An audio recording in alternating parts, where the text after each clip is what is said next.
इस कहानी की शुरुआत होती है लुजियाना शहर से, जहां पर मौसम की हालत बहुत ही ज्यादा खराब होते जा रहे हैं। इसीलिए सरकार ने सभी रेसिडेंट से कहा है कि वो जल्द से जल्द अपने घर को खाली कर दें और कहीं दूर जगह पे शरण ले ले। लेकिन कुछ ऐसे भी लोग थे जो अभी भी उस जगह पे फंसे हुए हैं, जिसमें से कपल को हम देख पाते हैं। बाहर इतनी तेज हवाएं चल रही हैं, उसी में एक आदमी फंसा हुआ है। वो बार बार गेट को बंद करने की कोशिश कर रहा है, लेकिन हर बारी वो हवा के कारण गिर जाया करता है और इसलिए दोनों ही अब बेहद परेशान हो गए हैं। ऐसे में वो क्या करें, क्योंकि अब वो सिग्नल वगैरह भी वहाँ नहीं आ रहे होते हैं जिससे कि ये किसी की मदद के लिए बुला सकें। इतने में वहाँ कुछ ऐसा आ जाता है जिसे किसी ने नहीं बुलाया था। दरअसल ये एक विशाल एलिगेटर था जो कि उस दरवाजे से अंदर आ गया और पलक झपकते ही उस कपल को अपने जबड़ों में दबोच कर ले गया। पर ये आया कहाँ से है और शहर में क्या कर रहे हैं, ये सब हम आगे कहानी में देखेंगे। दूसरी तरफ जहाँ हम एक तरफ एक प्रिजनर वैन को देखते हैं जिन्हें दूसरी जगह पे शिफ्ट किया जा रहा है, क्योंकि जिस जेल में ये लोग रह रहे थे वहाँ पर पानी भर चुका है।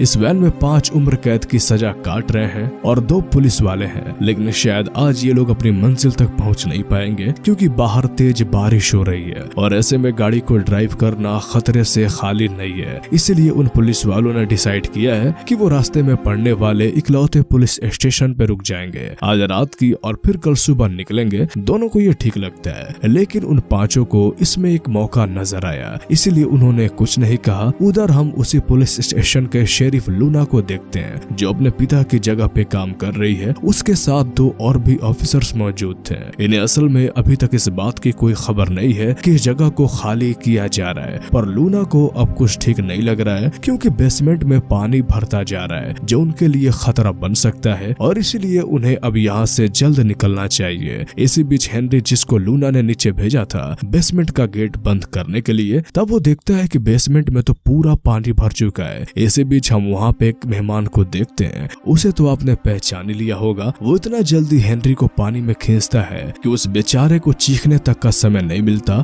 बस दिख रहा था कि वो पानी में खून ही खून है। लेकिन ऊपर लूना और एलन को इस बारे में कोई खबर नहीं है। तभी एलन उसे बताता है कि कुछ ही देर में यहाँ पे कुछ और मेहमान आने वाले हैं जो कि उम्र कैद के 5 कैदी हैं जिन्हें आज रात यहीं रुकना है। अब ये सुन लूना थोड़ा घबरा जाती है क्योंकि यहाँ पर इतने पुलिस वाले मौजूद ही नहीं हैं कि उन 5 को संभाल सके। वही दूसरी तरफ हम उन कैदियों के कुछ साथियों को देखते हैं जिन्होंने प्लान बनाया था कि वो आज ही अपने लोगों को भगा कर ले आएंगे, पर उनके प्लान पर पानी फिर गया क्योंकि बस ने टर्न नहीं लिया जिसकी उन्हें उम्मीद थी। पर उनके बॉस ने कहा कि कोई नहीं, हम उनका पीछा करेंगे। अब इधर लूना और एलन बाहर आते हैं क्योंकि वैन आ चुकी है। उन्होंने सभी के रिकॉर्ड्स चेक किए और फिर बारी बारी करके सेल में डालने लगे। पर यहाँ पर वो सभी लूना से बदतमीजी करते हैं क्योंकि वो एक अकेली औरत थी। लेकिन लूना के लिए कोई बड़ी बात नहीं है, उसे ऐसे लोगों को झेलने की आदत पड़ चुकी है। अब सभी का उसने मुंहतोड़ जवाब दिया, लेकिन एक कैदी था जो कि एकदम चुपचाप था,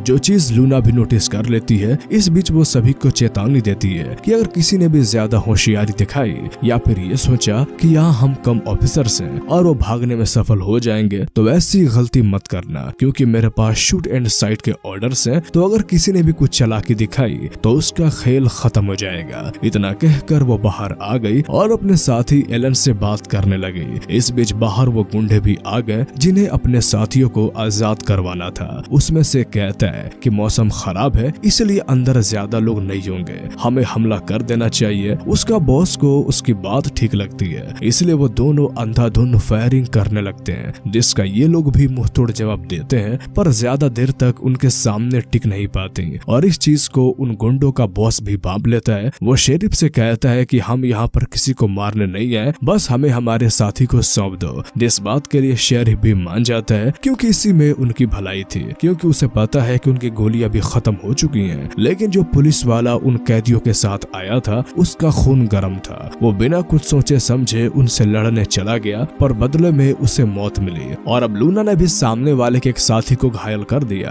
और बाद में सरेंडर कर दिया क्योंकि अब यही सही चीज है। तब बॉस इनसे कहता है कि हमें हमारे साथियों के पास लेकर चलो। सेल रूम में जाने पर हमें पता चलता है कि ये लोग सिर्फ एक ही कैदी को लेने के लिए आए हैं जिसका नाम कोल्ड था। और दोस्तों ये वही कैदी था जो शुरू में एकदम चुपचाप था। लूना उसके सेल को खोल देती है और बाकी कैदी भी खुद की रिहाई की मांग करते हैं, पर वो कहता है कि मैं सिर्फ अपने साथी को छुड़ाने आया था कि तुम्हें इसलिए चुपचाप रहो। इस बीच नीचे जो घायल गुंडा था जिसे लूना की गोली लगी थी, उसका खून लगातार बहता जा रहा है, जिसे सूंघ कर वहाँ एक मेहमान आ गया जिसे ना इधर देखा न उधर, बस सीधा उससे मुंह खोला और एक ही झटके में उसको निकल गया। ऊपर अब कोल्ड और उसके साथियों के बीच फैसला हुआ कि उन्हें कुछ देर यहीं पे रुकना होगा जब तक मौसम थोड़ा शांत नहीं हो जाता, क्योंकि यही उनकी सबसे बड़ी गलती होने वाली है। गलती क्यों हो गई ये आपने अभी थोड़ी देर पहले ही देख लिया होगा। तो अब यहाँ पे शुरू होने वाला है सर्वाइवल गेम। तो देखते हैं कि आखिरी प्लेयर कौन जिंदा रहता है। 3 घंटे बीत जाने के बाद अभी ने लगा कि अब जाने का समय आ गया है, तो बॉस ने लूना से कहा कि जाने से पहले हम सारे कैमरास को तोड़ना चाहते हैं ताकि कोई भी फुटेज हमारी ना रहे। लेकिन लूना का कहना था कि ऐसा करने का कोई जरूरत ही नहीं है, क्योंकि पानी भरने की वजह से वो पहले ही सब खराब हो चुके हैं। लेकिन बॉस को उसकी बातों पे यकीन नहीं था, इसलिए वो अपने साथी क्लारा को उसके साथ जाकर चेक करने को कहता है। इस दौरान उन दोनों में काफी बातचीत होती है, जहाँ क्लारा बताती है कि वो भी एक शेरिफ बनने वाली थी, लेकिन उसकी किस्मत ने करवट ले ली और अब वो ये काम करने लगी है। लेकिन उसे ये करके अभी कोई खुशी नहीं मिली। इसी बीच ये लोग बेसमेंट में पहुंच गए, जहाँ पर लबालब पानी भरा हुआ था, और ये देख क्लारा को भी यकीन हो गया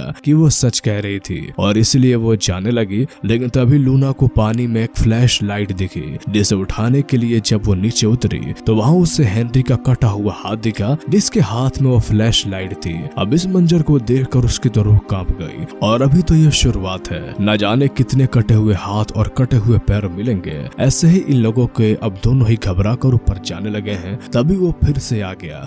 जी हाँ, वही हैवान मगरमच्छ जिससे लड़ने के लिए क्लारा ने अंधाधुंध गोलियां चलाई थी, लेकिन एक भी गोली उसे नहीं लगी, क्योंकि वो बेहद ही डर चुकी है। इस बात का फायदा उस मगरमच्छ ने उठा लिया, उसे अपने जबड़े में फंसाकर पानी में पलट दिया। वो वही लूना अब डर से भागने लगी, लेकिन दूसरा भी वही था जो अब उसके पीछे पड़ चुका है। इसलिए उसने बचाने के लिए उसने सबसे आसान जगह यानी कि ऊपर भागने का सोचा, लेकिन वो अभी भी उसके पीछे है। इसलिए उसने अपनी पूरी हिम्मत से उस जगह के गेट को बंद कर दिया। अब दूसरे सीन में हम बॉस को देखते हैं, जिन्हें अपने लोगों की फिक्र होने लगी है। इसलिए वो उन्हें ढूंढने के लिए नीचे गया, जहाँ उन्हें बस पहले वाले का सर ही मिला, जो देख वो समझ गया कि यहाँ उनसे भी बड़ा कोई शैतान है। इतने में उसकी नजर शेरिफ पे पड़ी, जो बहुत ही घबराई हुई थी। उसने उससे पूछा कि क्लारा कहाँ है, तो उसने कहा कि वो अब नहीं रही। तो बॉस ने पूछा क्या उसे भी मगरमच्छ ने मार डाला, जो सुन लूना हैरान हो गई कि इससे कैसे पता। तो उसने नीचे की ओर इशारा करते हुए कहा कि देखो ऊपर आ रहे हैं। दरअसल अब एक नहीं बल्कि 7 मगरमच्छ थे, जो कि ऊपर सीढ़ियों से चल रहे हैं, और इसलिए ये दोनों ही वहाँ से भागकर फौरन सेल वाले एरिया में आ गए, जहाँ पर पहले से सारे लोग मौजूद थे। हालांकि कोल्ड ने जल्दी दरवाजा खोल दिया, लेकिन अहम मौके पर एक मगरमच्छ के मुंह में बॉस का पैर चला गया, जिसे छुड़ा पाना किसी भी इंसान के बस की बात नहीं थी। हालांकि कोल्ड ने बहुत कोशिश की कि उसे ऊपर खींच ले, लेकिन उसे बचा नहीं पाया। इन सब से अब एक कैदी बहुत ज्यादा परेशान हो चुका है। उसने सभी कैदियों से कहा कि जो अंदर बंद थे, अब मैं तुम्हारे सेल को खोल रहा हूँ, उसके बाद तुम्हें शेरिफ को मार देना है या फिर यहाँ से भाग निकलो। इतना कहकर वो बटन दबा देता है, जिससे सभी रिहा हो जाते हैं और लूना से लड़ने लगते हैं। लेकिन लूना भी कोई ऐसी वैसी शेरिफ नहीं बनी, उसे कॉम्बैट फाइट आती है, इसलिए उसने सभी का मुंह तोड़ जवाब दिया और 2 को ढेर भी कर दिया। लेकिन कोल्ड ने सभी को रुकने को कहा और समझाया कि यहाँ पर लड़ने का समय नहीं है, हमारे पास हमारे अलावा यहाँ कोई और भी है जो बहुत ही ज्यादा भूखा है, बस सही मौके की तलाश में है। इसलिए बेहतर है कि साथ रहें और इस मुसीबत से कैसे बचे हमें ये सोचना चाहिए। यहाँ सिर्फ मगरमच्छ का खतरा नहीं है, बल्कि दोस्तों धीरे धीरे करके अब पानी का लेवल भी बढ़ने लगा है। इसलिए जितनी जल्दी हो सके हमें ऊपर वाले एरिया में जाना होगा, कि वहाँ अभी के लिए सबसे सेफ प्लेस है। सभी को उसकी बात ठीक लगती है, तो ये लोग एक कपड़े की मदद से ऊपर जाने लगे। लेकिन जो आखिरी कैदी था वो अपने वजन के कारण ऊपर चढ़ नहीं पाता, और यही वजह है कि वो नीचे रह जाता है। अगर ऊपर वाला उसका साथी चाहता तो उसकी जान बचा सकता था, लेकिन उसने खुदगर्जी दिखाई और उसे ऐसे ही मरने के लिए छोड़ दिया। अब 4 से 5 मगरमच्छ ने उसे नोच नोच कर जिंदा ही सभी के सामने खा लिया। इस चीज को देखकर ये लोग और भी ज्यादा घबरा गए और फौरन ही ऊपर एक एयर वेंटिलेशन वाले शिफ्ट से बाहर निकले और यहाँ पे पहुंच गए। यहाँ पर सभी सेफ, क्योंकि फिलहाल के लिए अब पानी वहाँ तक नहीं पहुँचा है, शायद पहुँचे भी ना, क्योंकि तब तक बारिश रुक सकती है। पर यही चीज 2 कैदी को सताने लगी है। अगर सच में सब कुछ ठीक हो गया तो इन्हें फिर से जेल में जाना पड़ेगा, इसीलिए वो भागने का प्लान करते हैं। लेकिन लेकिन यहाँ लूना उन दोनों को एक जगह पे बंद कर देती है और 2 पुलिस वाले उन पर नजर रखने को कहती है ताकि वो कोई भी गलत कदम ना उठा सके। पर उन दोनों में से एक कैदी की नजर तो रूम में रखी एक बंदूक पे थी जो अगर उससे मिल गई तो सारा खेल खत्म हो सकता है। तो उधर लीना आखिरकार कोल्ड से पूछ ही लेती है कि उसने ऐसा क्या जुर्म किया है कि उसे ये सजा मिली है, क्योंकि उसे लगता है कि उसने कोई जुर्म नहीं किया होगा क्योंकि वो शक्ल से अच्छा इंसान लग रहा है। तब कोल्ड ने अपनी कहानी बतानी शुरू की कि कैसे वो अफगानिस्तान में तैनात एक मिलिट्री मैन था, लेकिन वहाँ उसके सीनियर से उसकी कुछ बहसबाजी हो गई जिसके कारण उन्होंने अपनी ताकत के बल पर मुझे सेना से बाहर कर दिया। तब मैंने उसके बाद टैक्सी चलाना शुरू कर दी। इस दौरान मुझे कुछ लोग मिले जिन्होंने कहा कि उन्हें मेरी मदद चाहिए एक बैंक को लूटने में और उसे बाहर बस इंतजार करना होगा कार को लेकर, बाकी का काम वो करेंगे। इसके बदले में वो मुझे अच्छे खासे पैसे देंगे। पैसों की लालच में मैं आ गया और उनके काम के लिए मान गया। पर उस दिन उन्होंने मुझसे जबरदस्ती एक पुलिस वाले का खून करवा दिया जिसका इल्जाम मुझ पे आ गया और तब से मैं इस सजा को काट रहा हूँ। उसकी कहानी को सुनकर लूना को काफी बुरा लगता है क्योंकि उसे ये पता था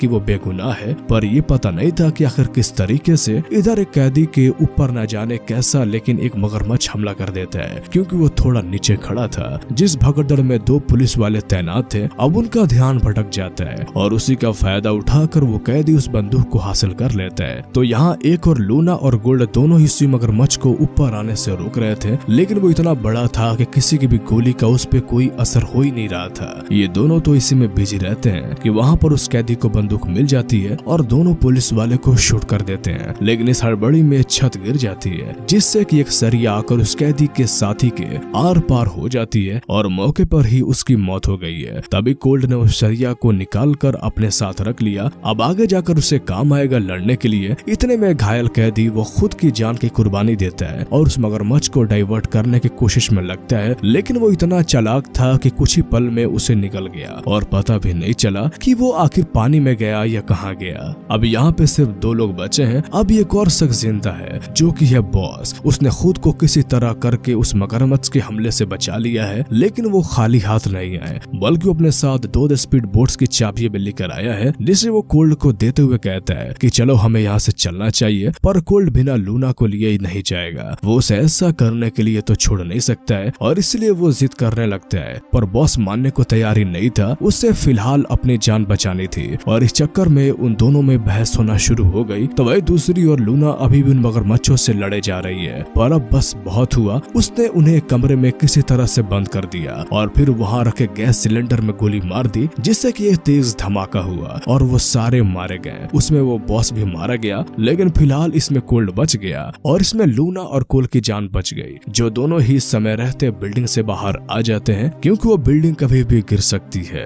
अब ये दोनों ही उस जगह से बाहर आ जाते हैं जहाँ लूना कोल्ड से कहती है कि तुम जा सकते हो, मैं कह दूंगी कि सारे मारे गए। तो कोल्ड कहता है कि अरे मुझे इतने जल्दी मत मारो, हम दोबारा मिलने आएंगे। इतना कहकर दोनों अपने अपने रास्ते निकल गए और कुछ इसी तरह से हमारी ये कहानी यहीं पे खत्म हो जाती है। तो कैसी लगी आपको ये मूवीज एक्सप्लेनेशन हमें कमेंट करके जरूर बताएं, और अगर आप इस तरह की और भी कहानियां सुनना चाहते हैं तो हमारे इस चैनल को सब्सक्राइब कर लें। तो फिर मिलते हैं आपसे अगले वीडियो में, तब तक के लिए गुड बाय।